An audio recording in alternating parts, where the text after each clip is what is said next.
Book number 3 for 2022, Nick Hornby's How to Be Good. The book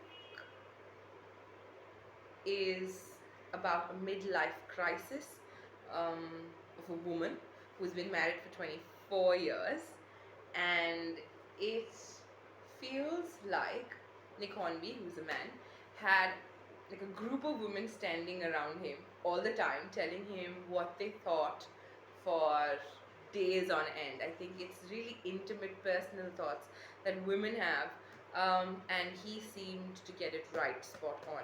A friend of mine says that the writer must have done a lot of research and spoken to a lot of women and put together this final character, Katie.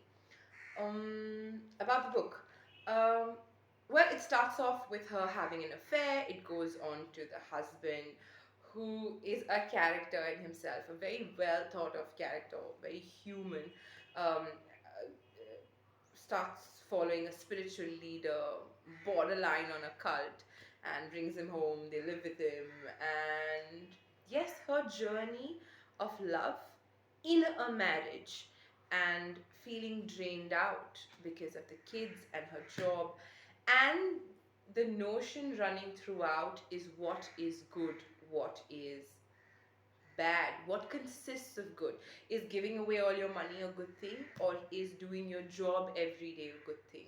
um, is bringing the homeless back home a good thing, or giving alms a good thing? What consists of a good thing, and how are you a good person? Where does that book come? Can you find it in religion? Can you find it in a stable marriage? Can people who have one-off bad moments be called good?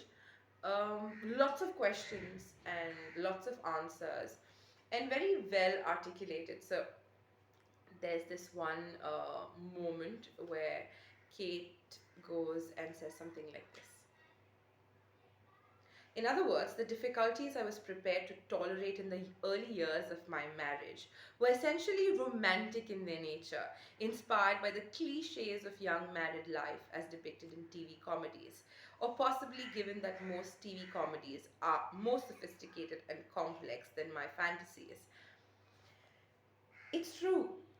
When we're ready to say through good and through bad, through sickness and health, we're looking at not the worst case scenario. We're looking at a happy worst case scenario, something manageable. But life is hard, and this book shows all of the hard with a lot of humor and a lot of heart. The only thing that left me baffled was the end. Precisely the half of the last sentence.